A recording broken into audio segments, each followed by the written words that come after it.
honestly, guys notice it more when you're out winning games, right? If Cleveland starts off in a bad start, they're not doing well, and all of a sudden Shedeur or Dillon Gabriel are doing well in 7-on-7, they're throwing dimes, and practice drills, the number one defense can't stop them.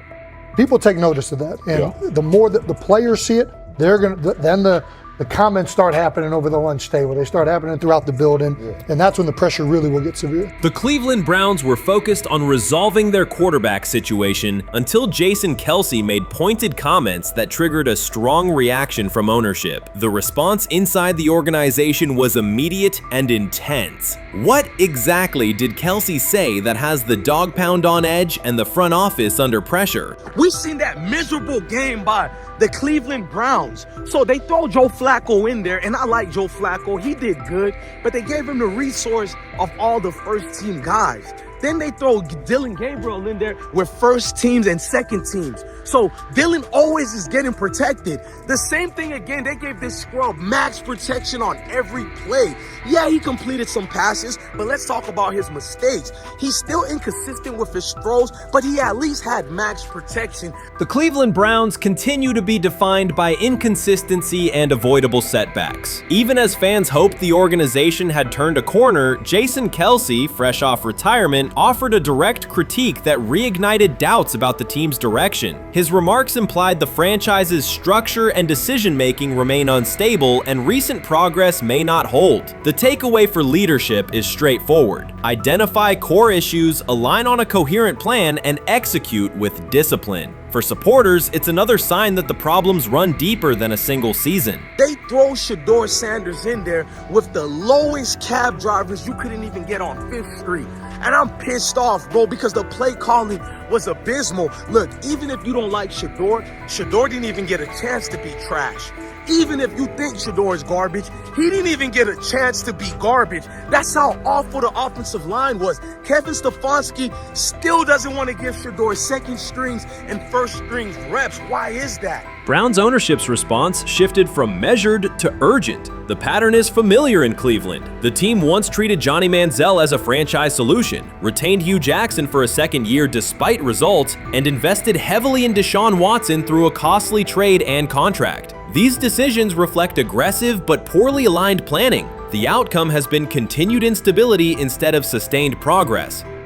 That this was the guy that they wanted to start. He's seasoned, he's experienced, he still has a big-time arm, even at his age, and they open with the Cincinnati Bengals. They wanted that experienced guy. He was always going to be the guy. They were not going to start Dillon Gabriel or Shedeur Sanders in week 1. Kenny Pickett had a hamstring injury. It makes it easy to go with Joe Flacco. And the question isn't and wasn't going to be who's the starter in Cleveland. The question is, who's going to be the backup in Cleveland? Who's going to be the number 2 quarterback when they open the season against these Bengals? Fans still show up season after season, expecting improvement and bracing for setbacks. The usual pattern has been early optimism followed by a gradual collapse. But last season was different. For a sustained stretch, the Browns looked organized and competitive, resembling a functioning team. Couple days, 3 days until roster cutdowns, how do you feel about that? Do you feel like you belong here on this team?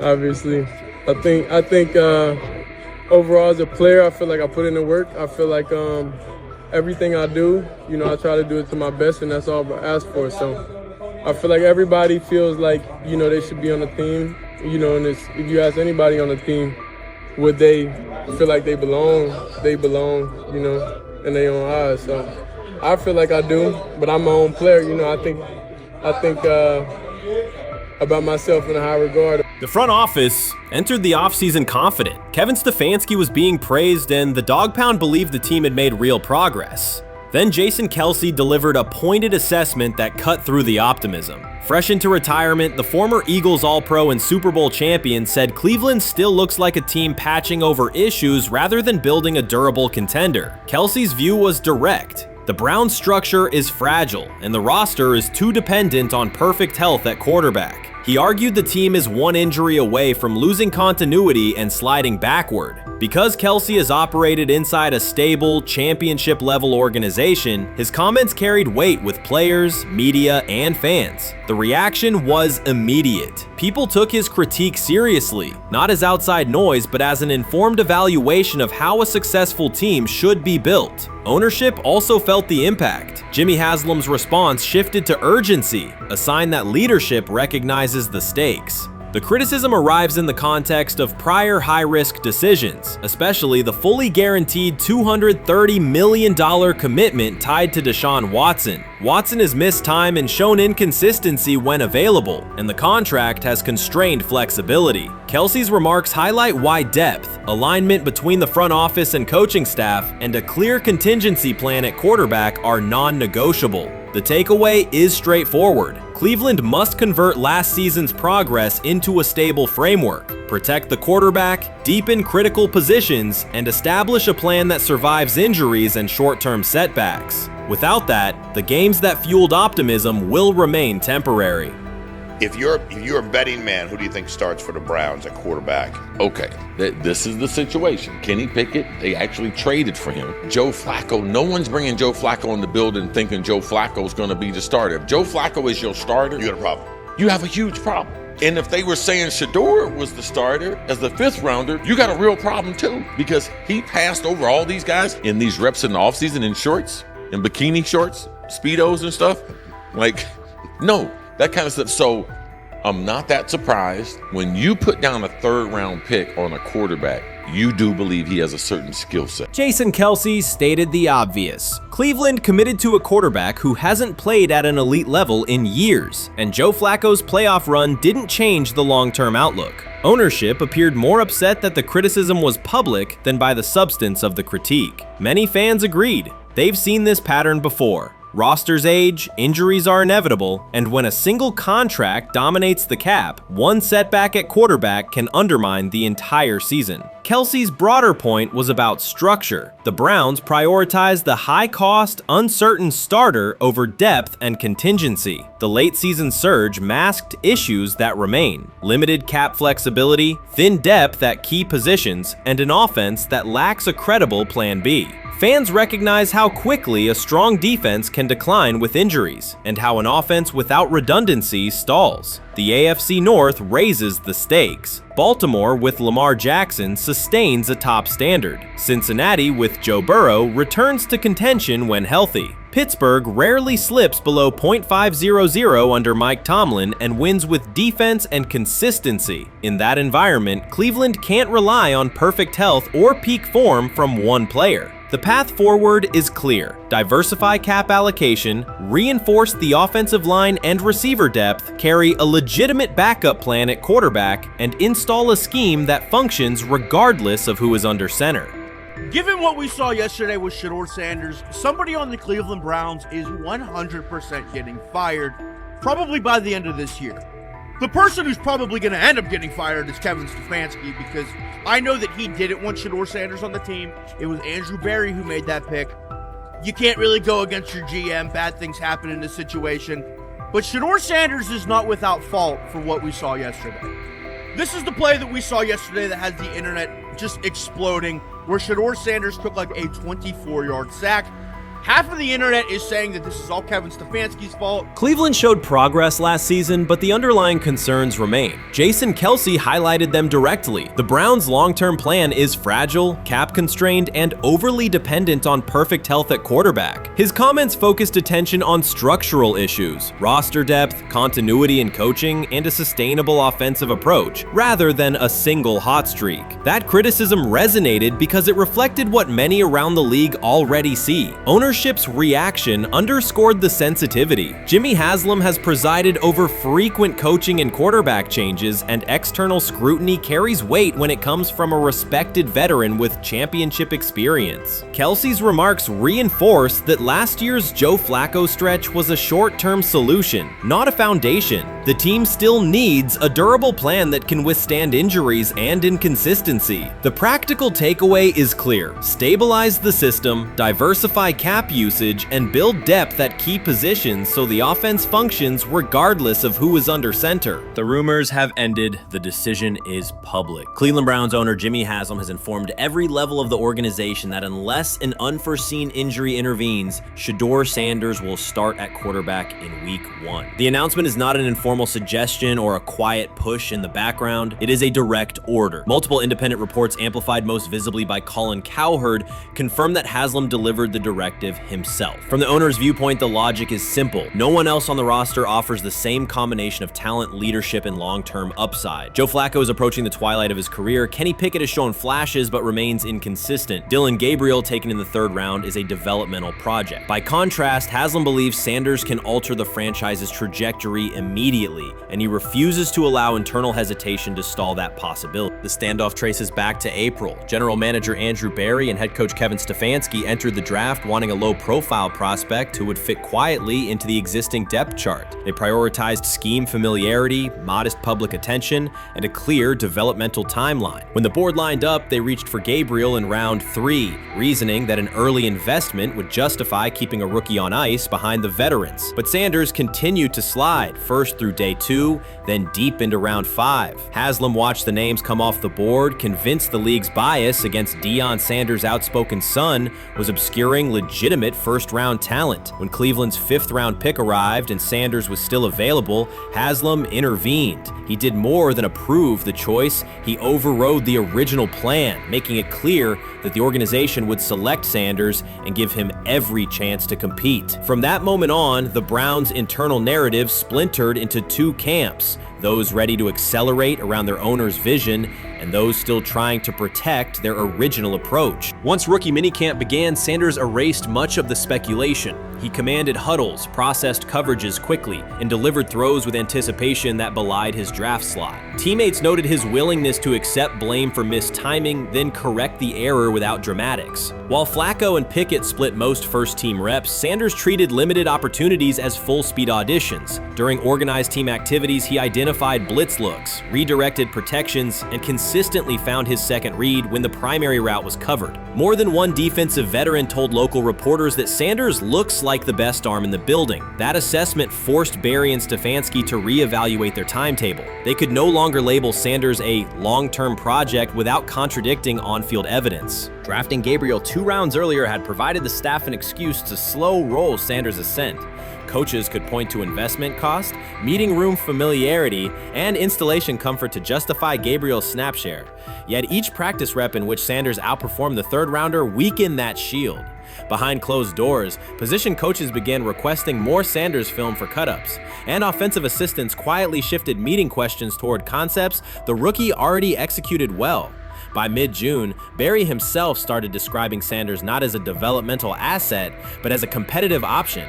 Those subtle linguistic changes signaled the front office's recognition that the narrative had moved beyond their control. Haslam's history with quarterbacks is well documented. His pushes for Johnny Manziel, Baker Mayfield, and Deshaun Watson were high-visibility swings, each driven in part by a desire to generate excitement as well as wins. Critics highlight those choices to question his evaluation track record, yet Haslam perceives Sanders differently. Where Manziel carried off-field concerns, Sanders brings a reputation for professionalism. Where Mayfield's leadership style divided veterans, Sanders' approach has united receivers and linemen. Where Watson's trade involved unprecedented controversy, Sanders arrived at minimal draft cost. Haslam sees a rare chance to capture star potential without mortgaging the future, and he is unwilling to cede that upside to cautious pacing. Cleveland supporters, weary of revolving door quarterbacks, have rallied around Sanders with unexpected speed. Sales of customized Sanders number 2 jerseys surged within days of rookie minicamp. Training camp ticket requests spiked once local media circulated videos of Sanders making NFL-caliber anticipation throws during 7-on-7 periods. The mood in Northeast Ohio has changed from tentative hope to active belief. Longtime season ticket holders who once shrugged at preseason storylines now debate Sanders' footwork at neighborhood barbecues. Social media engagement for Browns content has climbed, driven by highlight compilations of the rookie threading seam passes between linebackers and safeties. All of this places Kevin Stefanski in a fragile position. If he opens week 1 with a veteran starter and the offense sputters, criticism will be swift. Each stalled drive will be interpreted as evidence that he ignored the owner's edict and the fan base's intuition. Conversely, if he names Sanders the starter solely under pressure, any early struggles could be framed as proof that Sanders was rushed, further exposing Stefanski to blame. The only sustainable solution is conviction. Either stand behind a veteran with clear strategic reasoning or embrace Sanders fully and structure the offense around his strengths. Splitting the difference, rotating series, delaying first-team reps, or using vague competition language will satisfy no one and likely jeopardize locker room clarity. Sanders' personal approach has reinforced Haslam's confidence. Instead of taking post-draft downtime,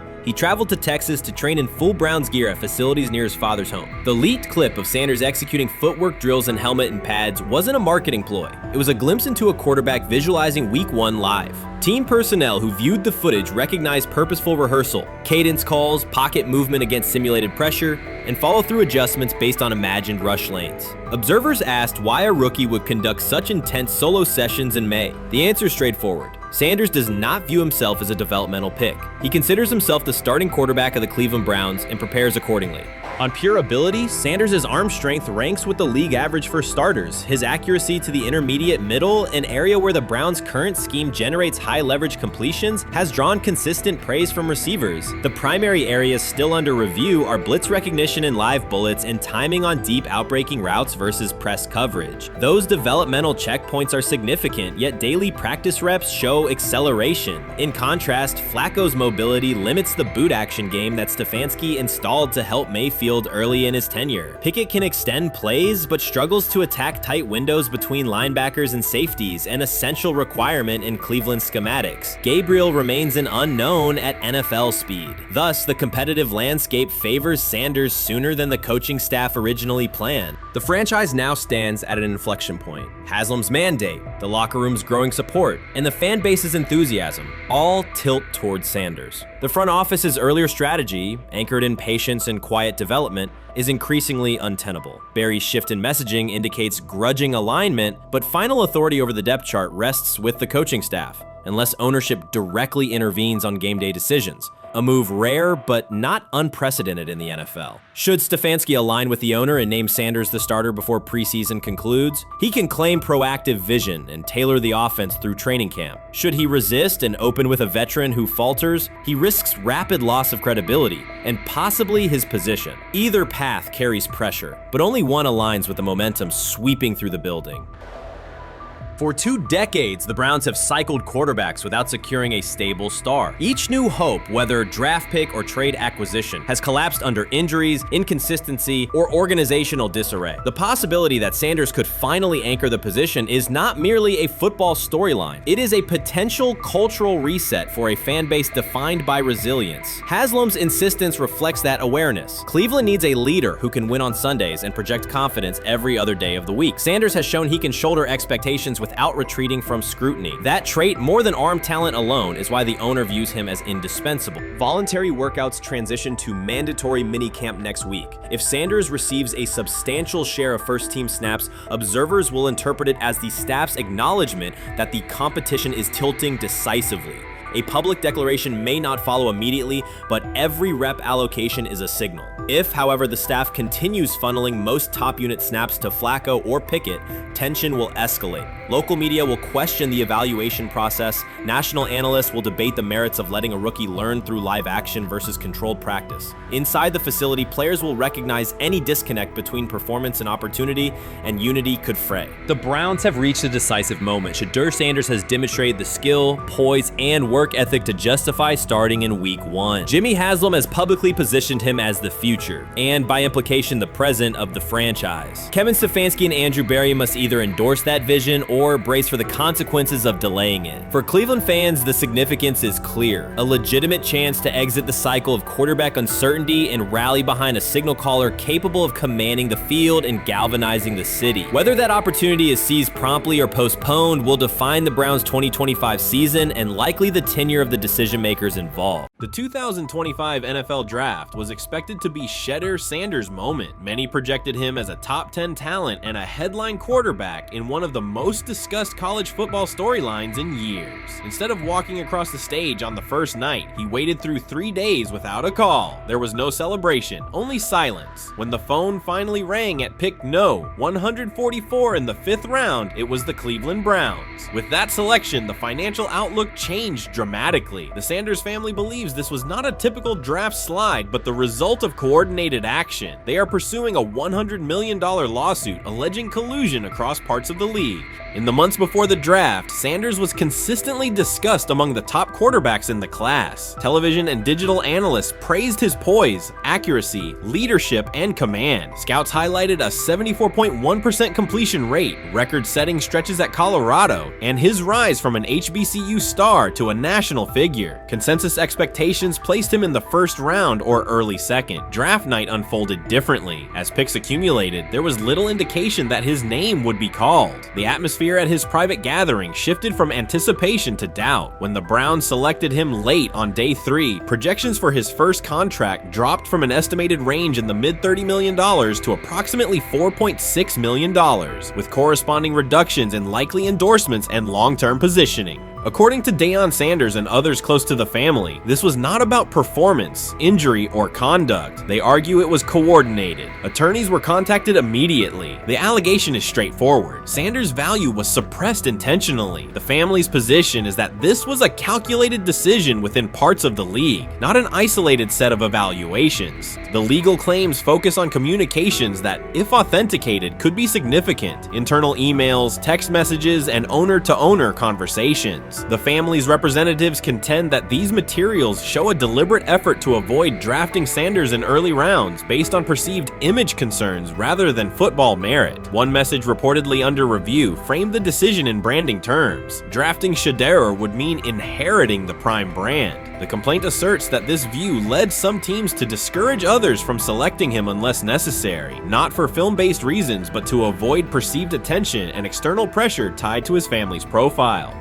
A related thread involves speculation about team fit and willingness to play for certain franchises. Past public comments by Deion Sanders were interpreted by some as signals of an Eli Manning scenario. The family's view is that these were strategic statements, not ultimatums. They argue that rather than engage in discussion, teams chose a passive approach, no direct rebuttal, reduced contact, and a collective reluctance to invest a premium pick. If phone records and written communications corroborate coordination, these items could become central exhibits. Media tone shifted as the draft neared. Coverage that had emphasized production and leadership began highlighting intangibles, interviews, and perceived coachability. Anonymous sourcing appeared in multiple outlets, with claims that Sanders skipped combine drills out of arrogance, bristled at film critique, or told one club, "Maybe I'm not the guy for you," after a tense session. A widely cited line, "Nobody wants a celebrity backup quarterback," was voiced by Colin Cowherd and circulated as shorthand for risk.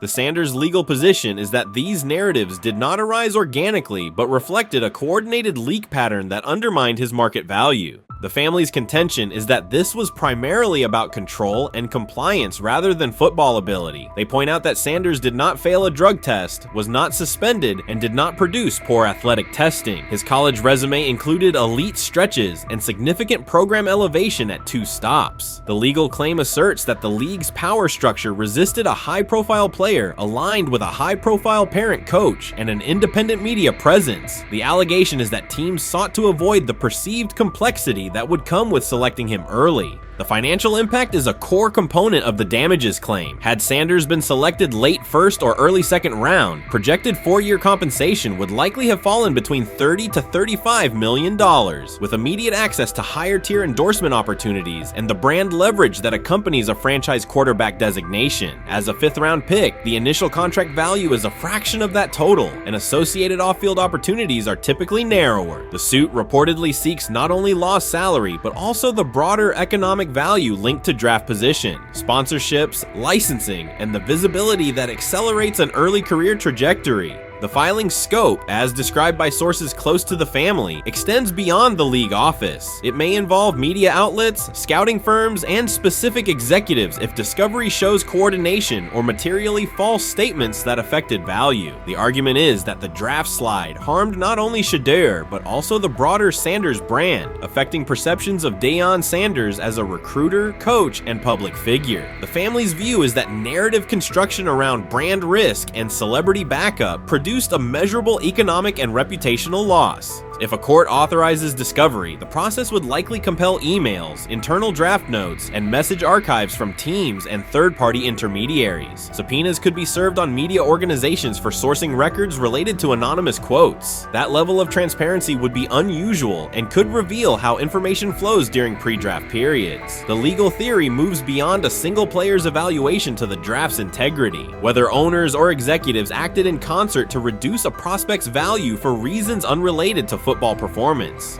The league has not publicly addressed these specific allegations. Background comments from executives characterize the claims as overreach. The family's camp maintains they have documentation sufficient to proceed. The comparison points referenced by observers include Deflategate, Spygate, and the Colin Kaepernick grievance, not because the facts are the same, but because of the potential scope, policies, practices, and the balance of power between the league and individuals challenging its processes. Another dimension of the dispute involves how the NFL perceives Deion Sanders, Coach Prime, and the autonomy he promotes. He built a large media footprint around his programs at Jackson State and Colorado, elevated his players' profiles, and spoke openly about fit and leverage. The family contends that this visibility, combined with statements about preferred destinations, triggered resistance. The complaint frames the response as a preference for compliance and predictability over independent branding and public negotiation. The suit also addresses the pre-draft decisions that critics point to: skipping the Senior Bowl, declining full workouts at the NFL Scouting Combine, and candid interviews about team fits. The family characterizes these as strategic choices commonly made by top prospects, not evidence of entitlement. Their view is that similar decisions by other players did not produce the same narrative because those players fit more comfortably within league expectations. The risk calculus is clear. Bringing a suit of this magnitude invites professional consequences. The family acknowledges that some within the league may react negatively. Their position is that the principle at stake, transparent and fair valuation, warrants the risk. The message they intend to send is that manufactured narratives and coordinated devaluation should face scrutiny, particularly when they affect earnings, opportunity, and reputation. If the case advances, several outcomes are possible. The court could find insufficient evidence of coordination, limiting the scope to individual judgments protected as opinion. It could also find enough to proceed to broader discovery, which would have implications beyond one player, including potential changes to how teams document evaluations and how media handle anonymous sourcing close to the draft. Agents might push for reforms, including clearer guardrails around leaks and standardized prospect communication records. For now, Sanders is working within the Browns structure. He has avoided public escalation beyond confirming focus on preparation and development. The lawsuit is a separate track managed by counsel. This dual approach, professional routine on the field and legal action off it, reflects the family's strategy. They intend to contest the process they believe harmed him while meeting club expectations day to day. The core allegations remain consistent across their statements. A talented quarterback saw his draft value suppressed by coordinated behavior tied to branding concerns and public positioning rather than football merit. Media narratives amplified that shift, and the result was a substantial, quantifiable loss. The remedy sought includes compensation and a measure of accountability that could deter similar conduct. Whether the claims are ultimately proven will depend on documentation and testimony. If emails, texts, and call logs substantiate coordination, the impact could be significant, prompting policy review around pre-draft communications and media engagement. If not, the case may narrow to disputes over opinion, perception, and the gray areas of scouting. Either way, the filing signals a willingness to confront entrenched practices and to test in court how far the process extends beyond film and interviews. This situation has moved from speculation to litigation. It addresses control, image, and power in a system that influences careers and compensation. It also underscores how public narratives can shape market outcomes. Sanders' path now has two tracks: earning opportunities on the field in Cleveland and seeking redress off the field for what the family views as an avoidable and orchestrated loss. The questions at stake are larger than one draft slot. They touch on how the league values independence, how information is weaponized, and what recourse exists when a player believes the evaluation moved from football to optics. The answers will emerge through practice reps and, potentially, through discovery and a courtroom record. When he led college football in completion percentage and he threw almost 40 touchdowns for over 4,000 yards,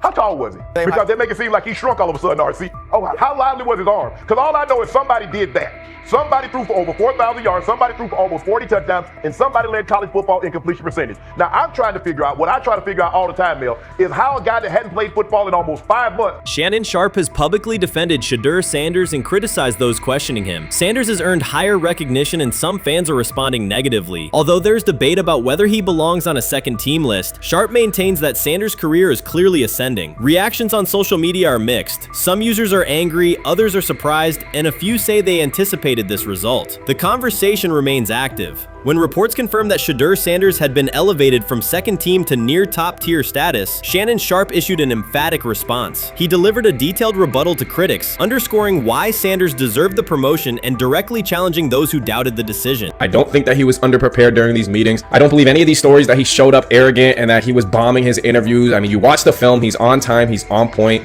You watch his interviews, he answers like a 10-year NFL veteran. Like, he's clearly dominating OTAs. It's every single day there's a new report of how well he's doing for the Browns in OTAs. And I mean, you can say what you want, it's just OTAs. Okay, if that's your new narrative, then he's doing exactly what he needs to be doing. He's on point, he's on time, he's getting the respect of his teammates, and he's making plays. So we're gonna see years down the line, something's gonna come out that I don't know what exactly it was, but something will come out. Critics have been waiting for an opportunity to dismiss Sanders. They labeled him overrated, accused him of benefiting from nepotism, and claimed his profile came only from his last name and polished image. Within their own echo chamber, they cited every game in which he fell short of huge passing numbers as validation of their doubts. Since Sanders has begun receiving formal recognition, criticism has escalated. A wave of self-appointed analysts is dissecting his throwing mechanics and team role, and many online commentators now argue that his promotion reflects deeper problems within the sport. Shannon Sharpe rejected each criticism directed at Shedeur Sanders. During the broadcast, he turned a routine segment into a detailed examination, acting as presenter, interrogator, and fact-checker. Sharpe walked viewers through game film, season statistics, and scouting reports to show why Sanders merited his recent promotion. Whenever a panelist claimed Sanders had not earned the role, Sharpe countered with completion percentages, efficiency ratings under pressure, and documented late-game drives that changed outcomes. He stressed that the backlash was driven less by on-field evidence and more by reluctance to revise earlier opinions. Sharpe argued that critics were upset not because Sanders lacked qualifications, but because his progress contradicted their initial narrative. By the end of the discussion, Sharpe had moved past simple defense and reframed Sanders as a clear example of performance-based advancement, demonstrating that early predictions can be wrong. Never heard of no Dylan Gabriel or Tyler Shock. What the hell is that? So how is Shedeur Sanders going behind them? I'll tell you how. Collusion. 4 different times they passed on him. How the hell does that happen? 4 rounds. It doesn't happen to a quarterback. We've never seen anything like this before.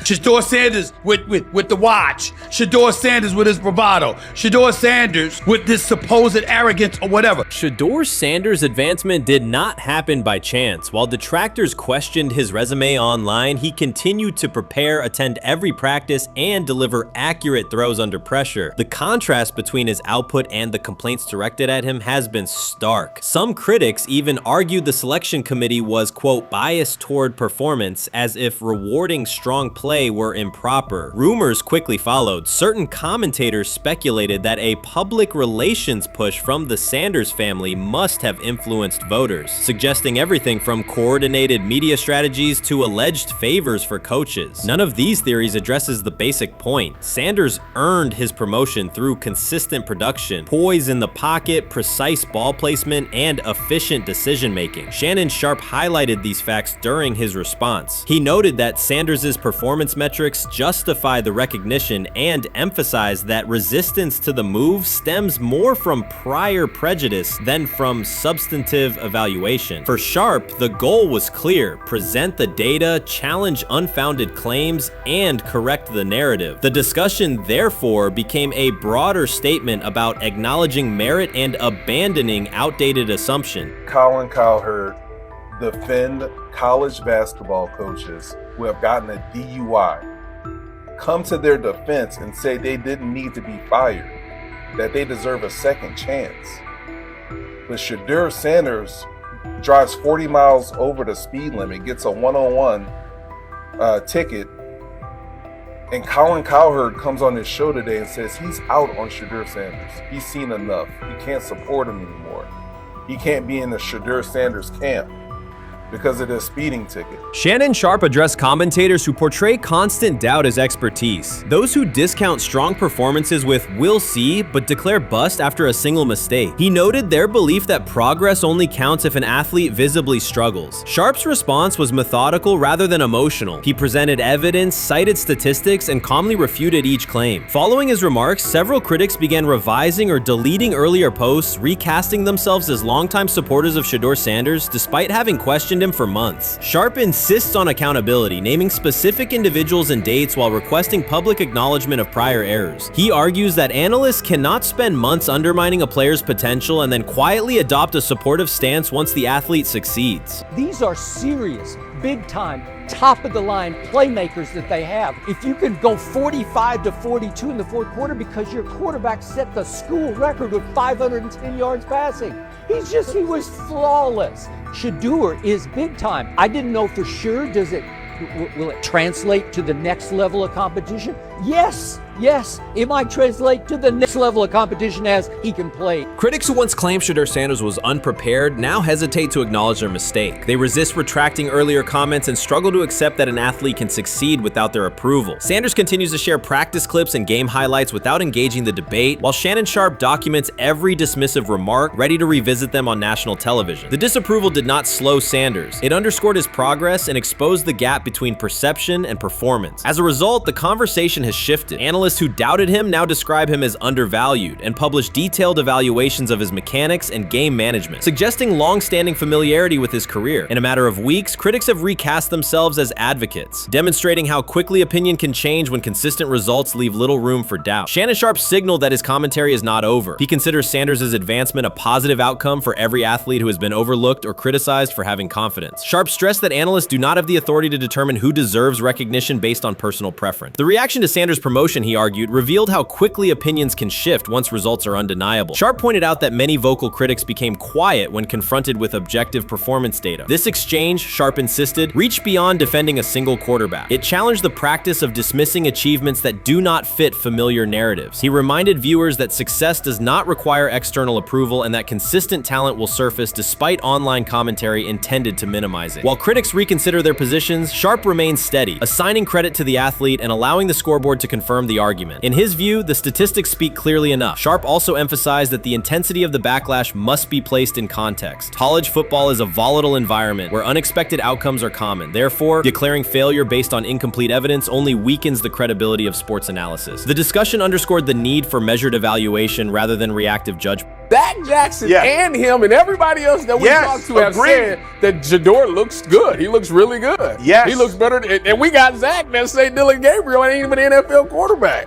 It's true. So how is it that this man can't get a rep with the ones, but that non-NFL quarterback can? We all what agree with sense that. does that make? Some observers now claim that recognizing Shedeur Sanders' strong performance undermines football's traditional standards, even though they previously argued he received coverage only because of his father. Faced with Sanders' current statistics, those critics are searching for explanations that fit their earlier narrative. The data have always been clear. Their earlier objections ignored that fact. Shannon Sharpe is openly highlighting this reversal, comparing past negative remarks with Sanders' recent 400-yard games to demonstrate the gap between criticism and evidence. Sharpe did not force these commentators to backtrack. He simply displayed their earlier claims alongside Sanders' results, allowing the contrast to speak for itself. He lied to us all when he said that this was going to be an open competition, a four-man open competition when it comes to the QB situation up there in Cleveland, in which, from the looks of it, all we've seen it be was a three-man race.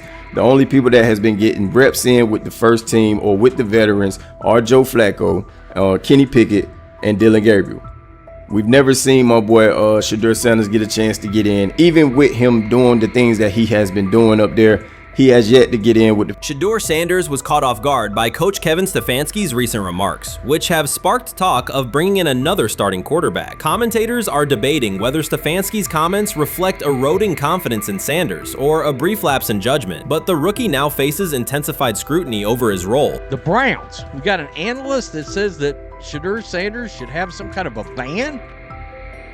Banishment of some kind? Come again? Say what? For what? And we've got, this would be more troubling. If I'm a Browns fan, and this is where we're going to start, potential dissension in the ranks of the front office and the coach. And over what? Quarterback. When a program's headline quarterback suddenly becomes the subject of sideline murmurs and quiet searches for replacements, the situation is unmistakable. It's a breach of trust. Shedeur Sanders, the passer who put Colorado back in national conversations with his production and profile, has just received a clear message that his job security is in question. Coach Kevin, the assistant previously considered to be in Sanders' corner, made remarks that ignited speculation about changing quarterbacks. Fans, analysts, and even Deion Sanders are now reassessing the team's unity and its true plan for the position. The comment was no accident. It was a deliberate signal that the staff may soon elevate a backup. For perspective, Shedeur Sanders did not step into ideal conditions last season. He was sacked so often that Colorado could have dedicated a locker to every opposing edge rusher who reached him. Could I possibly go to bat for Kevin Stefanski as a great head coach? No, I couldn't. Could you go at bat against him, saying he's a horrible head coach? No, I can't. I think that's why we fall in the middle. I think that's why in a lot of these discussions, and that's why a lot of the rankings, you see him right now in that 15 to 20 range, somewhere in that middle pack of NFL head coaches. I've said earlier, Kevin Stefanski has already been given more head coaches than any coach I've ever seen in Cleveland. Starting with the decision to move on from Baker and him clearly still having another level to get to in Tampa. Last season, Shedeur Sanders often had to operate behind an offensive line that provided minimal protection, yet he still delivered precise throws and critical drives. At times, he seemed to be carrying a struggling roster almost on his own. Despite the constant pressure, he never complained, never threatened to transfer, and never acted entitled. He remained with Colorado because he trusted the program, trusted his father, and believed in the team's larger mission. That loyalty is why Coach Kevin Stefanski's recent statement that the quarterback competition is wide open struck so sharply. The remark implies that Sanders' starting role is insecure, as though the player who absorbed countless hits while holding the offense together is simply another name competing with walk-ons and first-year athletes who are still learning the cadence. This goes beyond ordinary coach language about fostering competition. It introduces genuine uncertainty about the staff's confidence in Sanders and invites speculation that Colorado is actively assessing outside options through the transfer portal. By characterizing the position as vacant, Stefanski has planted seeds of doubt that could quickly evolve into rumors and undermine the stability of the locker room. I'm sorry, but when it comes to quarterback, I'm gonna defer to my head coach, generally speaking, especially one with Stefanski's track record and how he's viewed across the league. So this is interesting because it tells you Kevin Stefanski's not a Shedeur Sanders guy. And it also tells us who made these picks. Exactly. The Cleveland Browns made a rather awkward decision in the NFL draft, opting to take quarterback Dylan Gabriel in the 3rd round well before he was expected to fly off the board. Then 2 rounds later, the Browns took fellow quarterback Shedeur Sanders. So what exactly is going on? Discussion has begun about whether Colorado is actively evaluating another quarterback and preparing for life after Shedeur Sanders.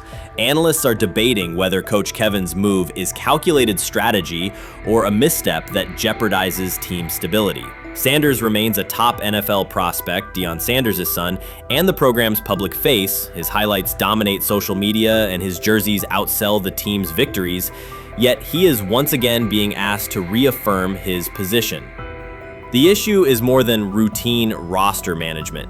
It intersects with the family dynamics that shape the program. By portraying the quarterback job as open, Coach Kevin signals to both Shedeur and Deion that the staff is willing to move on despite Sanders' stature. For Shedeur, sitting through film sessions while hearing talk of potential replacements adds an unwelcome layer of uncertainty to an otherwise proven resume. The decision may reflect a desire for a quarterback with a different profile, perhaps someone more mobile and system-oriented, rather than a dismissal of Sanders' accomplishments. Watson says he has been mentoring Shedeur Sanders at the quarterback position. The biggest failure in the NFL is now mentoring quarterbacks. The most overpaid underdeliverer at the position is now mentoring 2 rookie QBs and a Super Bowl champ. So what exactly are you mentoring him at? You have had 24 civil lawsuits that you paid off to go away. And when you play, you are as ass as those massage therapists are, apparently. Shedeur Sanders is also a show. It's all about him. It's all about anything else. If you don't see that by now, then you're just blinded. Cleveland's second most talked about player has yet to take a professional snap, and it isn't Deshaun Watson. Rookie quarterback Shedeur Sanders has already captured the locker room's attention and the fan base's enthusiasm, creating a visible shift in the team's internal dynamics. Watson, once the uncontested focal point, now shares the spotlight with a newcomer who has only practiced in shorts. The Browns are experiencing a rapid, unforeseen change in popularity within their roster. Four-man competition. It's not. It's 2 guys versus 2 guys. It's the 2 older guys to be the starter. Yeah. It's the 2 younger guys to position themselves however it may be and show little improvement every single day, right? So, of all the things I'm watching the first 5 when they break a session, the first 5 with the veterans, with the ones. Who's in there, where are they going? The ball's going to Jerry Jeudy, right? Flacco's no dummy, lasts as long as he has, right? He can really whiz it. But as we go on, I want to watch these guys because they probably just got plays installed Tuesday, and they're out there running on Wednesday. Shedeur Sanders arrived in Cleveland and immediately commanded attention. The rookie has yet to take a preseason snap, yet the energy around him inside the building and across social media eclipses what many veterans receive in an entire season. Fan enthusiasm is so strong that Deshaun Watson's jerseys are already drifting toward the clearance rack at the team store. In a matter of days, Sanders has become the roster's second most popular figure, while Watson watches his once secure QB1 status and public approval shrink by the hour. Shedeur or Deshaun? Who do you want as your quarterback next year? Honestly, Shedeur. I love Deshaun though. Like, I don't understand all the hate for Deshaun. You get hurt and you get booed, bro. That's foul. That might be the foulest I ever seen. The Browns' social media staff posted a single candid photo of rookie quarterback Shedeur Sanders releasing a warm-up throw, and the response was immediate and overwhelming. Fans saturated timelines with edits of themselves alongside him, while Deshaun Watson's routine practice reps drew comparatively little notice. Although an official Sanders jersey has not been released, unauthorized versions are already moving at a pace that exceeds merchandise sales for several other AFC North teams. The surge in interest marks one of the most intense fan reactions Cleveland has experienced in recent memory. The excitement surrounding Shedeur also triggers a wave of criticism. Veteran analysts, anchored in a 1980s mindset, question whether his style will translate into lasting success. They focus on his NIL earnings, social media presence, and visible confidence, arguing that the image overshadows substance. To them, outward self-assurance appears to be a distraction rather than a competitive asset. Even a simple smile or brief display of personality is cited as evidence that he lacks the measured discipline they expect from a starting quarterback. Critics claim Shedeur Sanders is notable only because of his father, overlooking the performance he delivered at Colorado. Many of those same observers ignored the Buffaloes until Deion Sanders made national headlines, yet they now question whether his son has earned the attention. They want rookies to keep quiet, carry clipboards, and wait 2 seasons before challenging for a starting role. Sanders is disregarding that script from the moment he arrived. His presence has already turned Cleveland's quarterback discussion into a genuine 2-man competition before a single preseason snap. Deshaun Watson maintains publicly that the situation does not concern him, but it is hard to believe the pressure is not real. A fully guaranteed contract protects his paycheck, not his standing in the locker room. Sanders, meanwhile, is translating charisma and early momentum into tangible influence with teammates, coaches, and fans, reshaping expectations for who will lead the Browns on opening day. I'm a firm believer. If I wanted Shedeur Sanders at 2, at worst at 33, of course I already think that he's better than other quarterbacks. Because that's the type of talent, that's where I would have picked him at.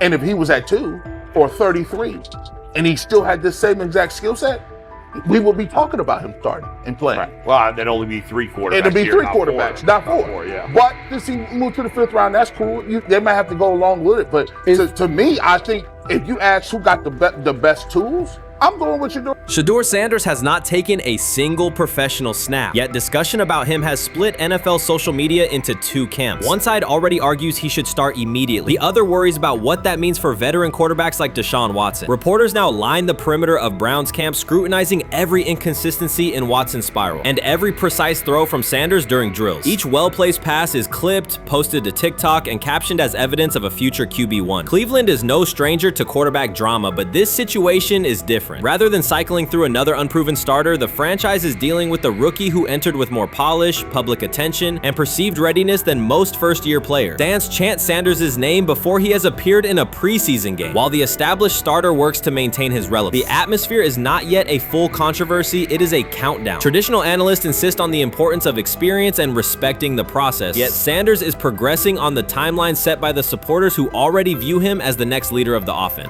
Chris Carter's televised assessment of Shedeur Sanders triggered immediate pushback from Cleveland fans, local media, and even several Browns veterans. Carter dismissed Sanders, a 5th-round pick, as unprepared to start and framed the growing interest around him as purely a byproduct of surname recognition. Since that segment aired, practice reports have told a very different story. Observers inside the Browns facility describe a rookie quarterback who is closing the gap on Kenny Pickett and Dillon Gabriel with surprising speed. Sanders first turned heads in rookie minicamp by directing the huddle with a calm that belied his inexperience. Position coaches reported that he rarely repeated mental errors during installation periods, a trait they rank highly when grading young quarterbacks. In organized team activities, he showed consistent timing on intermediate routes, kept turnover numbers low in 7-on-7 periods, and demonstrated early command of Kevin Stefanski's protection calls. That steady execution earned him a handful of first-team snaps, reps that would ordinarily have belonged to Pickett by default.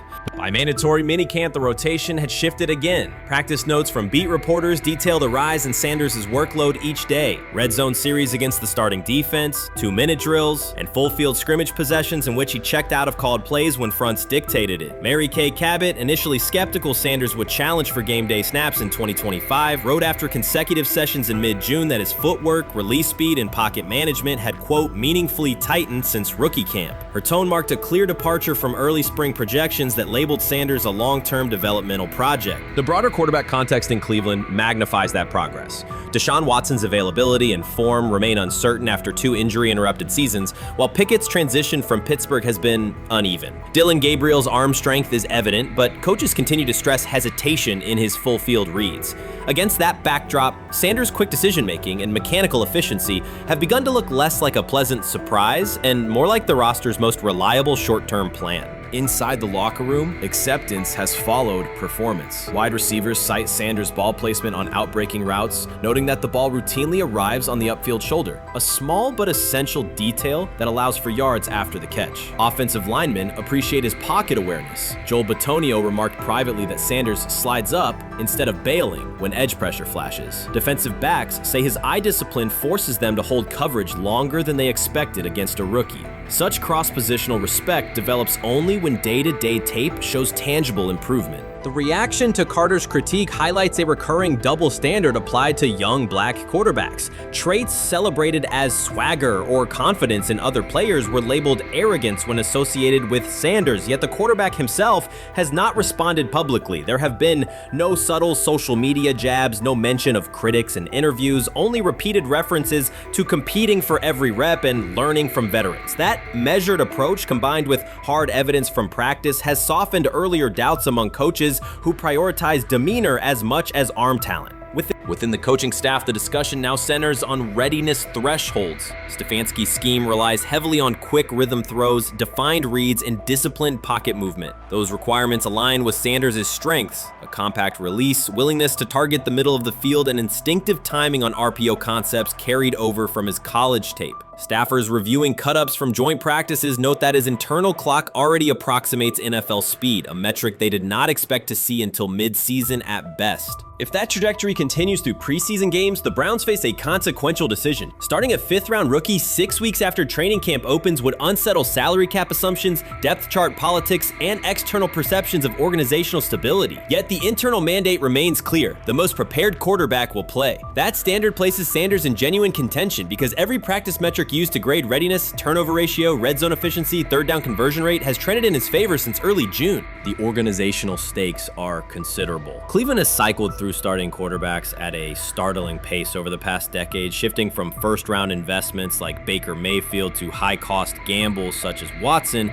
each move packaged as the long-awaited solution. A rookie chosen outside the first 100 picks ascending to the top of the depth chart would challenge long-held league assumptions about draft pedigree and opportunity. It would also validate the evaluation philosophy that prioritized Sanders' intangibles: processing speed, leadership presence, over conventional arm strength thresholds that pushed him down the draft board. Carter's televised remarks now sit awkwardly alongside daily updates from Berea. His critique relied on pre-draft labels and the presumption that a late-round passer with a famous father would need a redshirt year. Practice film contradicts that stance. Sanders checks protections at the line, manipulates safeties with shoulder fakes, and has reduced turnover-worthy throws and full-speed sessions to single digits. Statistics normally cited for veteran backups, not rookies. The longer that evidence accumulates, the more Carter's comments appear rooted in legacy bias rather than objective performance review. None of this guarantees Sanders will open the season under center. Preseason defenses test quarterbacks in ways practice cannot. Defensive coordinators will disguise pressure and boundary rotation to force late decisions. Sanders must show he can adjust protections and exploit mismatches without the benefit of a controlled environment. Yet within the Browns facility, the conversation has shifted from if he will be ready to when. Quiet confidence from Amari Cooper and other veterans suggests they believe Sanders can steady an offense searching for consistency more than highlight reel heroics. Sanders' rise also affects long-term roster calculus. If he earns the job and performs competently, Cleveland gains starter-level production on a cost-controlled rookie contract, freeing cap space allocated to other positions. That scenario could reshape roster-building strategy in a division featuring Joe Burrow and Lamar Jackson, quarterbacks whose contracts consume significant percentages of team payroll. A capable, low-cost starter would allow the Browns to reinforce their offensive line and secondary while retaining core veterans, a competitive advantage few teams enjoy. For now, the focal point remains daily improvement. Sanders continues to arrive before sunrise, reviewing the previous day's install with the quarterback coach, then staying after practice to throw on-air routes with receivers low on the depth chart. Coaches track those habits closely because consistent routine underpins performance when adversity strikes in live games. Each incremental gain strengthens the argument that readiness depends on preparation and aptitude, not draft slot. Carter's segment reminded the league how quickly assessments can become outdated when they lean on perception over evidence. Sanders' steady climb up the depth chart underscores the counterpoint. In the NFL, tape is the final arbiter. Should Sanders translate practice efficiency to preseason success, the Browns may discover that the solution to their long-standing quarterback riddle arrived quietly in the 5th round, carrying little more than confidence and a willingness to work. We've got news. Got news. About my Cleveland Browns. We've got an oblique problem. Obliques are big deals, especially when it's your quarterback. Now, he might be 4th on the depth chart, but he was number 1 in the preseason game last week, and he did a great job. 138 yards, 2 touchdowns. Shedeur Sanders has an oblique injury. That is not good. I do not like this. I hate this because I want to see more reps for Shedeur Sanders. Shedeur Sanders, a projected breakout this season, has been sidelined unexpectedly. The Browns coaching staff confirmed an oblique injury significant enough to keep him out of all activity. No reps, no drills, no warm-ups. Concerns are rising about how this may affect his momentum and force adjustments to the team's plan. The focus now is his recovery timeline, the impact on his development, and the next steps for the quarterback depth chart. Browns rookie quarterback Shedeur Sanders injured his oblique during practice practice today, putting his status in doubt for Saturday's preseason game against the Eagles. He's the latest quarterback on Cleveland's roster who has dealt with a health issue, joining fellow rookie Dillon Gabriel and Kenny Pickett. Sanders, who is trying to fight his way up the Browns' depth chart, started the preseason opener last week and threw to practice. So how concerning is this for Shedeur as he is trying to, again, make his way up the depth chart, be QB2, potentially QB1 in the future? Dillon Gabriel taking Shedeur Sanders' QB1 spot after Sanders suffers an oblique injury is more than a roster change. It signals the staff is choosing urgency over efficiency. You do not replace a quarterback operating near a 70% completion rate with one coming off a 32% outing unless the decision is driven by desperation or poor evaluation. That is not strategy, it is avoidable loss of production. The impact on accuracy, timing, and drive sustainability is clear, and the difference is apparent to anyone watching. Well, here's what we know. I mean, after practice, Kevin Stefanski, the head coach of the Cleveland Browns, was not available to the media, but I did talk to him on the field as the players were coming off, and he told me that Shedeur Sanders complained of oblique soreness during the warm-ups this morning. Shedeur Sanders' absence isn't just a gap in the lineup, it's a setback for the entire offense. He thrives under pressure and makes throws others won't attempt. When he's healthy, every pass has intent, every drive has rhythm, and opposing defenses know they're in for a long day. Replace him with Dillon Gabriel and the defense senses an opening. Corners press tighter, safeties cheat down, and linebackers blitz more aggressively because they don't expect the same timing, velocity, or accuracy. Yes. I mean, yeah, I'm a fan. I'm not even going to try to hide it. Rich, you guys are fans. Like, you guys talk about the Cleveland Browns quite a bit. Yeah, it's almost annoying to me. It aggravates people. Like, people don't like the fact that Rich talks a lot about They must love I'm here. But it's like, you have a friend, and that friend's child is following in the family's footsteps.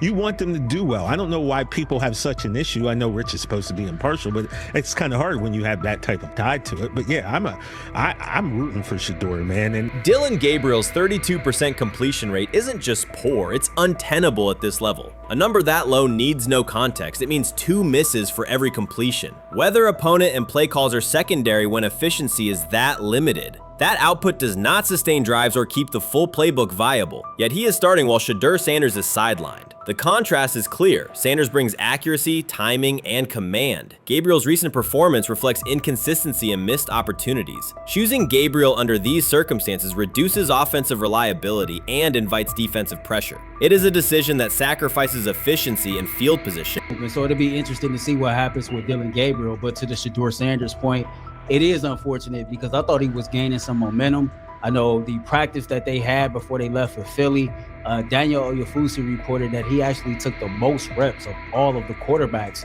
And that was the first time that had happened. It was the first time that he had went ahead of Dillon Gabriel, practicing with the twos, etc. So, like, coming off that stout performance against the Carolina Panthers, he was gaining momentum. If this were a clean evaluation, there would be no debate. Shedeur Sanders is the clear choice. He's accurate, composed, and consistent with a track record of high-level production. Dillon Gabriel remains a question mark, and not the kind that stresses defense. He's the kind that makes coaches consider leaning on the run to limit risk and protect field position. The reality is that injuries create openings for players who haven't earned them. Gabriel has stepped into QB1 while Sanders is out, but that reflects circumstance, not superiority. We don't know the severity of this oblique injury and whether it will even keep him out of Saturday's game against the Eagles.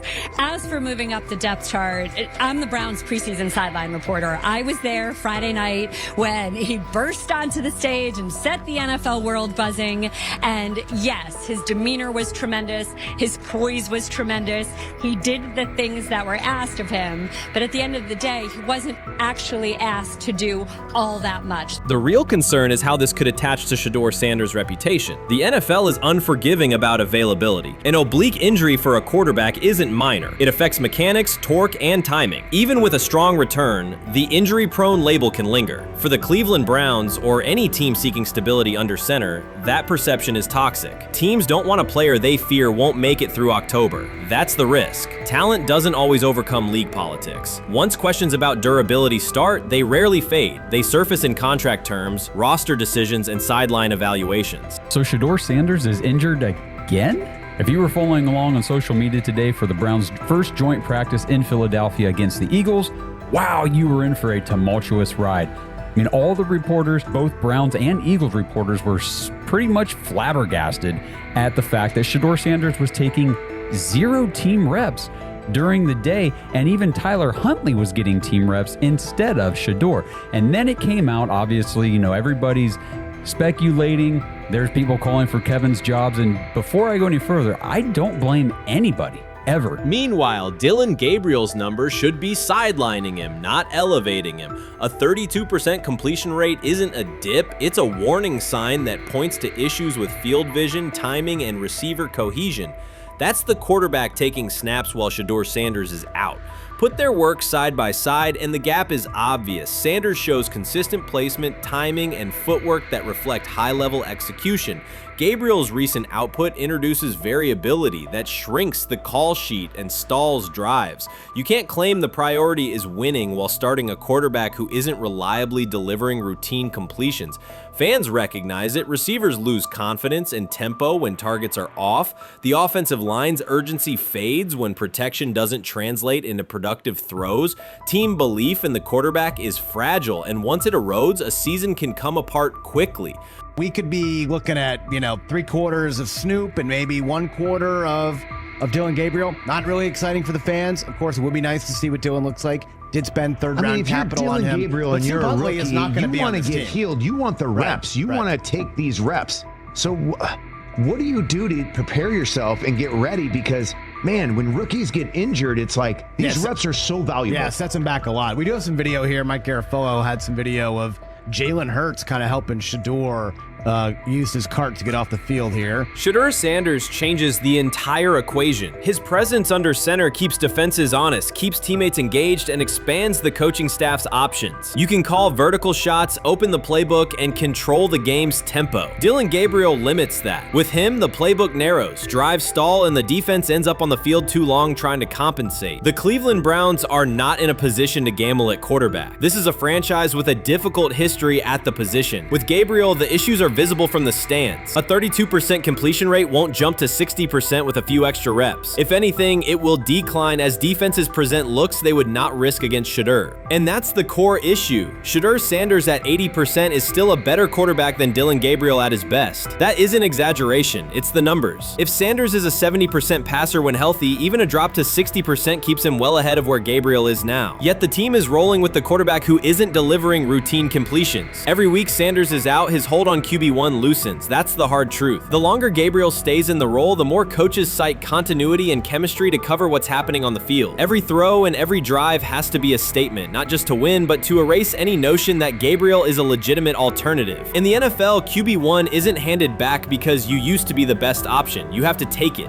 Started off with some positive news for Shedeur, and then it kind of just went left real quick. Shedeur got the news early on that if Dillon Gabriel couldn't go, he would get his second straight start in the Saturday preseason game against the Philadelphia Eagles.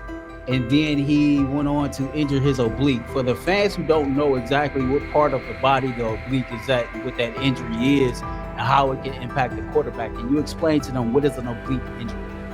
It's like up in this area, right? Well, you can't see me, but like right up in here, when you go to throw, like obviously that's all that. So the truth is straightforward. The Cleveland Browns, or any team in this situation, aren't going anywhere meaningful with Dillon Gabriel under center. You can frame it as progress and point to selective highlights, but reality will level it out, and by then the season is already slipping. Shedeur Sanders is the difference between a team with a path forward and a team playing out the schedule. He reads coverages, delivers on-time throws, and forces defenses to respect every level of the field. Gabriel turns the offense into guesswork. The NFL is built on results, and the results are clear. Gabriel's 32% completion rate functions as a warning sign. It doesn't need context, a clinic, or a film session to explain. It signals inefficiency that stalls drives and compresses the playbook. Yet he has been handed the role Shedeur established through precision, composure, and production. That decision undercuts the stated goal of winning. With Sanders, the offense retains structure, rhythm, and threat. With Gabriel, it narrows and exposes the defense to longer stretches on the field. I view things as I got time.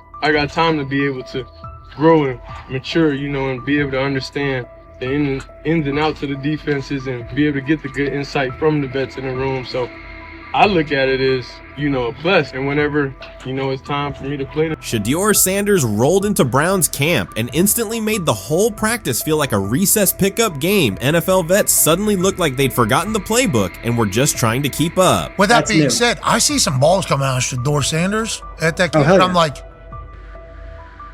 kind of looks like a guy. Yeah, I'm ready. He can sling it. Ready to I see him, some of the veterans, how they talk to him, mic'd up, see what he's doing in the community. Talking about Njoku there?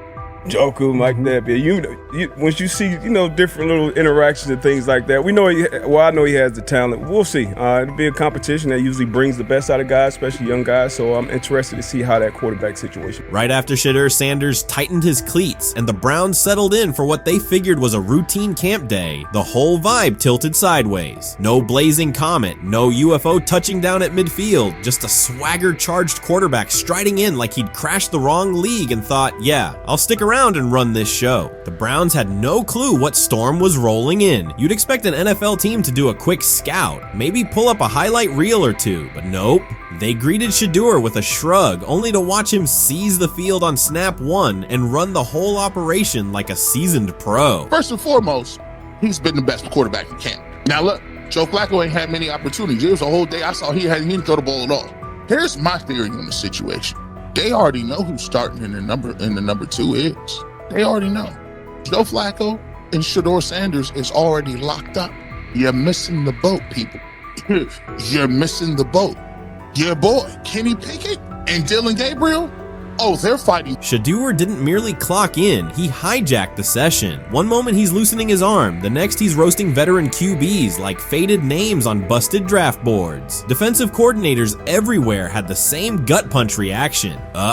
His pocket poise, straight disrespectful. His timing, psychic, and every pass left his hand like it was laser guided to its mark. While Shedeur Sanders was slicing up routes, the Browns secondary looked less like an NFL backfield and more like a gaggle of dads sprinting through a Saturday fun run. Big on enthusiasm, short on closing speed. Coaches fought the urge to slam the emergency horn. Players traded wide-eyed, "Are we serious?" stares, and someone even double-checked that a hidden camera crew wasn't about to pop out of the tunnel. But nope, this was pure Shedeur, half cold-blooded surgeon, half highlight factory. He wasn't dropping a casual "I'm here," he was crafting a masterclass. From the first rep, the tempo changed. Shedeur Sanders accepted the snap with steady footwork, diagnosed the Browns' single high shell, and delivered a tight window seam route that forced the free safety to recover late. Throughout the period, he manipulated leverage with quick shoulder fakes, moved through full field progressions, and released on time from a balanced base, consistently putting the ball on his receiver's upfield shoulder. Cleveland's coverage struggled on multiple fronts. Safeties hesitated between deep half responsibilities and underneath support, creating voids at 15 to 20 yards. Cornerbacks and off-man were caught in trail position when Sanders used rhythm throws on 3-step drops, while those who tried press technique had their inside hand neutralized by his receivers' outside releases. Linebackers widened to match shallow crossers, leaving the middle hook unguarded for pivot routes and option digs. One corner attempted a line of scrimmage jam. Sanders immediately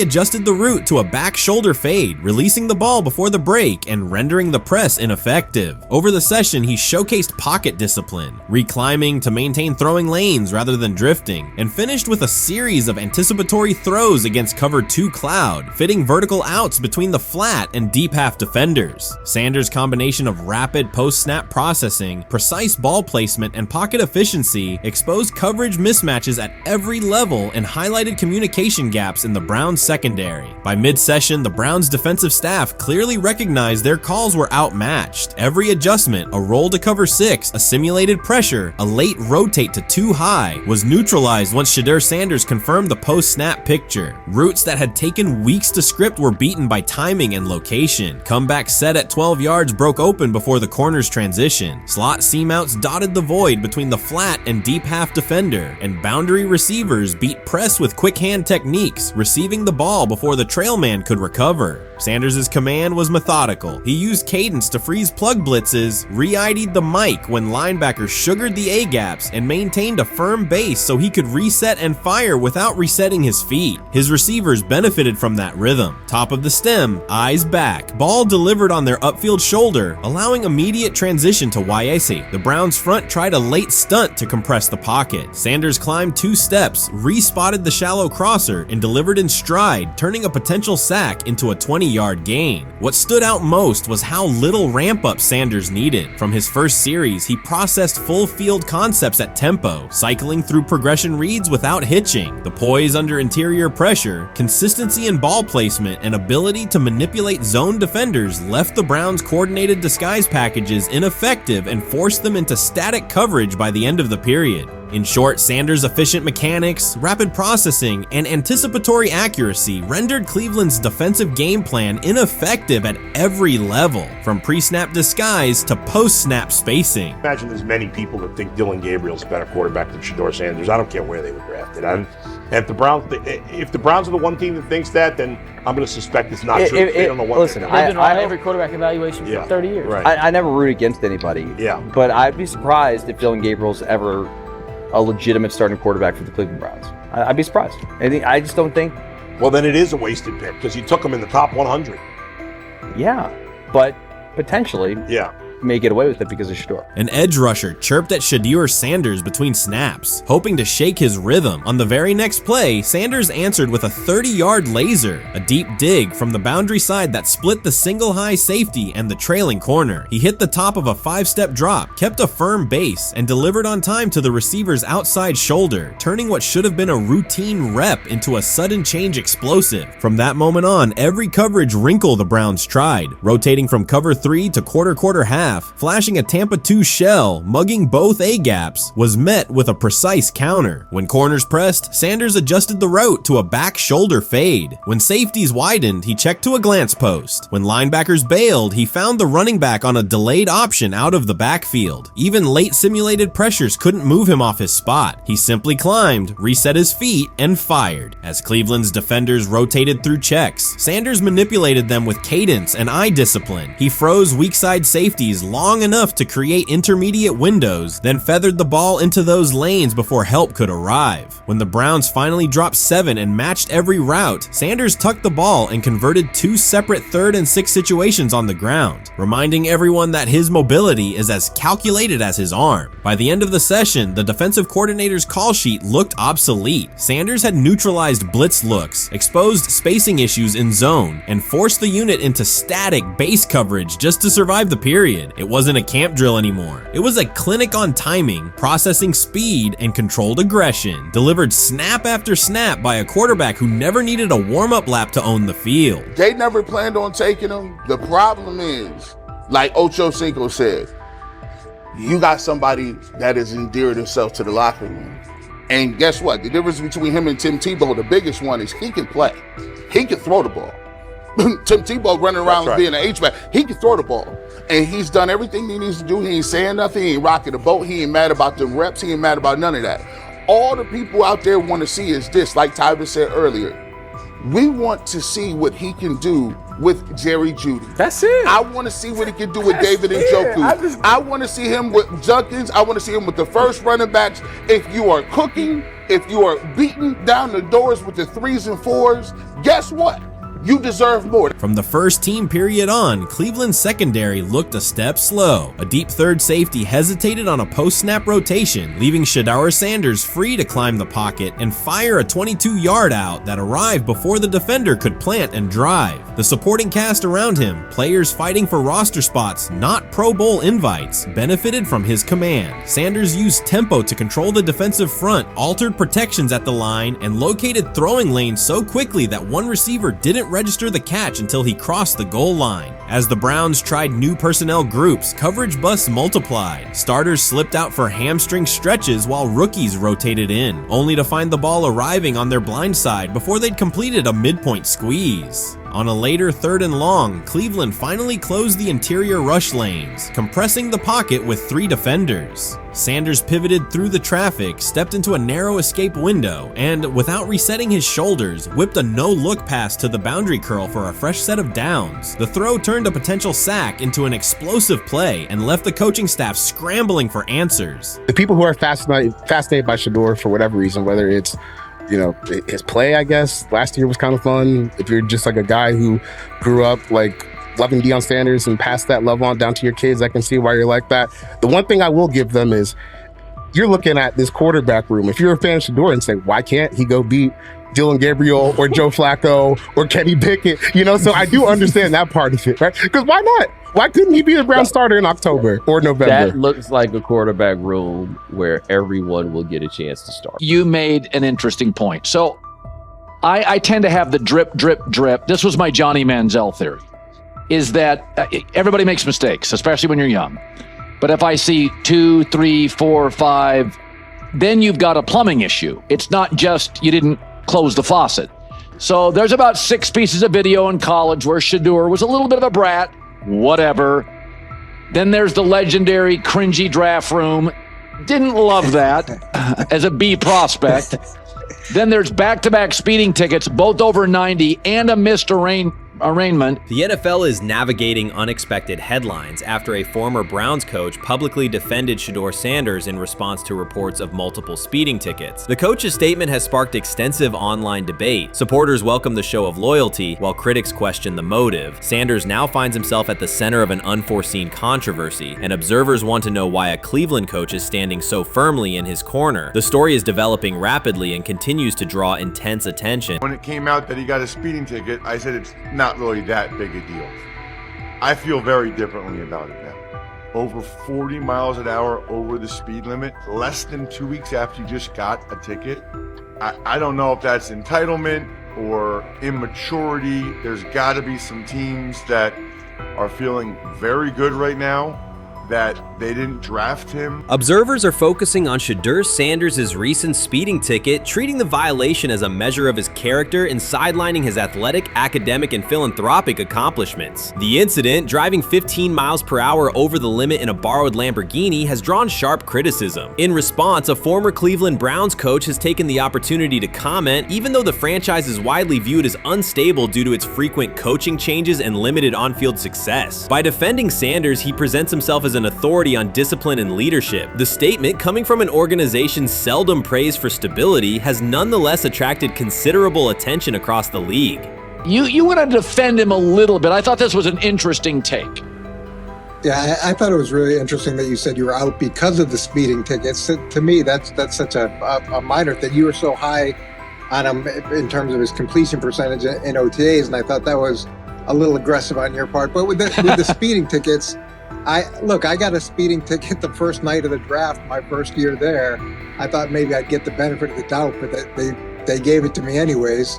As soon as the former Browns coach defended Shedeur Sanders, social media erupted with commentary, resembling the volume of draft night coverage. Posts and opinions appeared within minutes, and criticism escalated rapidly. Detractors amplified Sanders' minor speeding violation, while supporters argued that such reactions were disproportionate to a single traffic citation. Shedeur Sanders received 2 speeding citations, and the minor traffic issue quickly drew national attention. Before considering the former Browns coach's response, it is useful to clarify the facts. Sanders, son of Pro Football Hall of Famer Deion Sanders and a current college quarterback, was twice ticketed for exceeding the limit while driving a high-performance vehicle. Commentary on social media escalated rapidly, with critics framing the incident as a significant character concern, even as the league has historically tolerated far more serious legal transgressions. Stepping into the debate, a former Cleveland Browns coach, best known for a tenure filled with losses and contested decisions, issued a strong public defense. He argued that 2 speeding tickets should not define Sanders' reputation or overshadow his on-field talent and community work, urging a balanced assessment of the player's actions. I don't love it from a 5th-round draft pick. I don't love that it happened multiple times, but I do think that this is the first time he's been away from his dad, and there's gonna be some growing pains now. Would I sell my stock on it like you are? Not because of a couple speeding tickets, especially in light of the problems that Brown's quarterback room has had to deal with legally in the last few years. I mean, this is nothing. The debate quickly shifted from 2 speeding citations to broader claims about integrity, growth, and leadership. The former Browns coach framed the infractions as moments for personal development and urged observers to view them in context. Critics responded forcefully. Some called for disciplinary action, others questioned Deion Sanders' parenting, and a few sought to discredit the coach himself, despite his professional record already being widely analyzed across the league. The reaction underscores an apparent inconsistency in public standards. Fans often overlook on-field confrontations, heated sideline arguments, and other significant controversies, yet they treated Sanders' routine traffic offenses, speeding without evidence of reckless endangerment, as indicators of serious character flaws. If such minor violations were adopted as the primary measure of morality in professional football, many players would face similar criticism.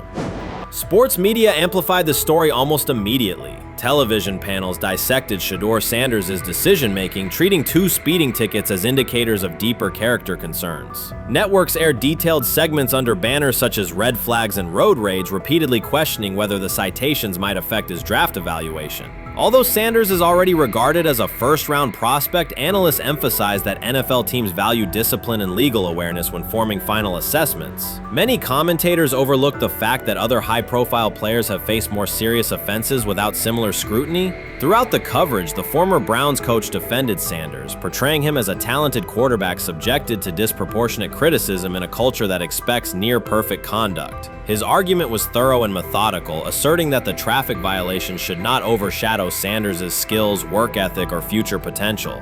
Commentators point out that the coach's intervention was not entirely selfless. He recognized the publicity potential. One day he was an overlooked figure from a struggling Browns era, the next he was a trending name across sports media. The discussion quickly expanded beyond Sanders' speeding citations to questions of image management and narrative control. Critics demanded disciplinary measures, public apologies, team sanctions, and formal statements, yet their objections seemed directed less at the traffic infractions themselves and more at Sanders' high profile, confidence, and resistance to traditional expectations. In practical terms, Sanders' brand remains intact. The coach secures renewed relevance, and the episode supplies another headline in the ongoing story of modern football. The next time Sanders is seen in a high-performance car, the debate will likely reignite, focused not on speed limits, but on the broader culture of the league. Meanwhile, new voices continue to join the conversation. Broadcaster Colin Cowherd has already weighed in, offering his own reassessment of the incident and its broader implications. Breaking news, Shedeur Sanders last night was pulled over going 100 miles per hour. All right, he clocked 101, 41 miles an hour over the speed limit in Cleveland. He will have the opportunity to fight the ticket in court. Now, I'm not exactly sure where he was pulled over, whether or not that it was in Ohio or whether or not that it was in his home state. But typically when you're going 40 over, that's flirting with the line of reckless driving.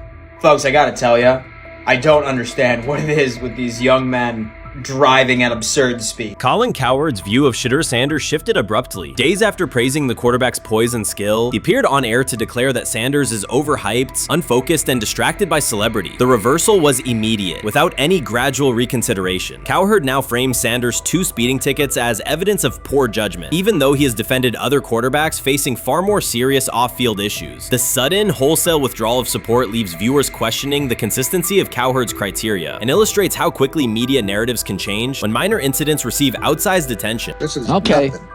nothing. Okay. How much of this is? I mean, Jimmy Haslam has his hands all over Manziel, has his hands all over Deshaun Watson. Admitted it, man enough to admit it. I saw the reaction in the draft room when they took Shedeur Sanders. Pretty obvious it wasn't the coach and the GM's pick. How much is this? This team has 8 last place finishes in 13 years owning it. How much of this is we don't have a very good owner here like Washington, D.C. and the Commanders? Yeah, I didn't love the owner stepping in and saying, you got to take this guy in the 5th round. And I doubt they'll ever admit to it. While Colin Cowherd urged teams to move on from Shedeur Sanders, former Browns coach Eric Mangini offered a more measured response. Mangini, whose tenure in Cleveland was marked by mixed results, used his platform to provide context rather than condemnation. Instead of sensationalizing the speeding violations, he encouraged viewers to consider Sanders' circumstances. A 21-year-old quarterback whose life is scrutinized both on and off the field. Mangini acknowledged that the tickets were mistakes, but emphasized that they do not by themselves define Sanders' character or future. He noted the extraordinary attention athletes received today, combining the responsibilities of quarterback, public figure, and social media presence. Under such pressure, missteps are magnified, and criticism multiplies quickly. Mangini concluded that any evaluation of Sanders should weigh the totality of his behavior, performance, and growth, rather than isolate 2 traffic citations as decisive evidence of poor judgment. Sometime last week, and then, and I just tweeted that out again this morning, and then today, the Joe Flacco one got posted. So running through this, and then of course we'll still have Dylan will be next, and then Shedeur will come last. As training camp nears, Mary Kay Cabot is providing straightforward analysis of the Cleveland Browns quarterback competition. The starter has not been named, but she has moved away from her earlier skepticism of Shedeur Sanders and now acknowledges his talent and potential. Cabot explained that if Joe Flacco is chosen to start week 1, it will mean he is the most prepared to play immediately. This approach would also give younger quarterbacks such as Kenny Pickett time to adjust, refine their skills, and maximize their potential while Flacco handles the early workload. She added that a Flacco start would not prevent Sanders from earning the position later in the season. The depth chart remains flexible, and Sanders' continued development could put him in line for an opportunity as circumstances evolve. Cabot also noted that Pickett could win the job for week 1, but he must demonstrate he can integrate smoothly with the offense and perform reliably under pressure. The Browns want a leader who can control the huddle, execute plays efficiently, and maintain composure. Pickett's performances in upcoming practices and preseason games will be critical in determining whether he secures the starting role or Sanders ultimately takes the reins as the season progresses. Things like that. It doesn't mean that that Kenny can't swoop in there and steal that job by them, but he's really going to have to show that he has a complete mastery of this scheme and this system, and that they don't have to dial it back a lot to put him in there. So these will be some considerations, and I do think that that as the preseason goes along, it will become evident.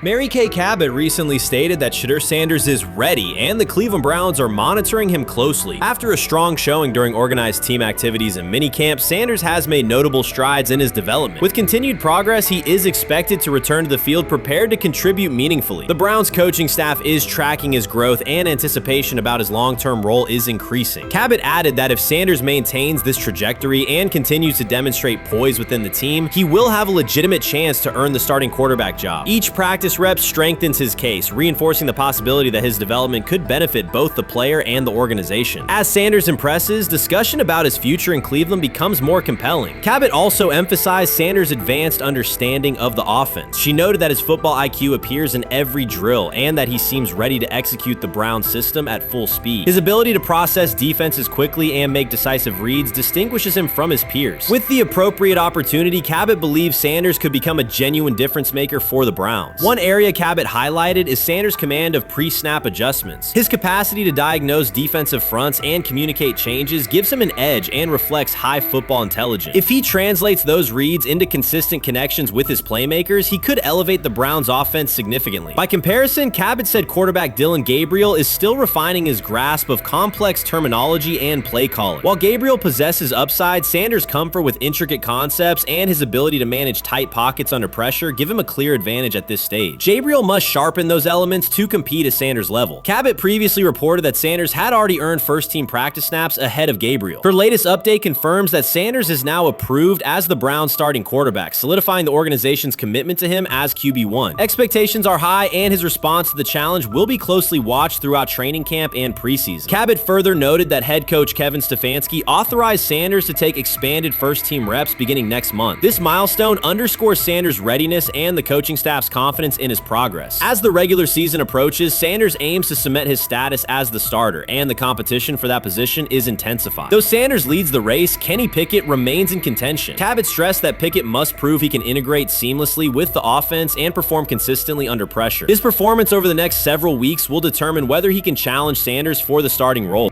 With both quarterbacks vying for the top spot, the Browns' Week 1 starter will be one of the most scrutinized decisions of the upcoming season. For now, Cabot's reporting underscores Sanders' rapid ascent, strong football intellect, and growing command of the offense, qualities that position him well to lead Cleveland's offense when the opportunity arrives.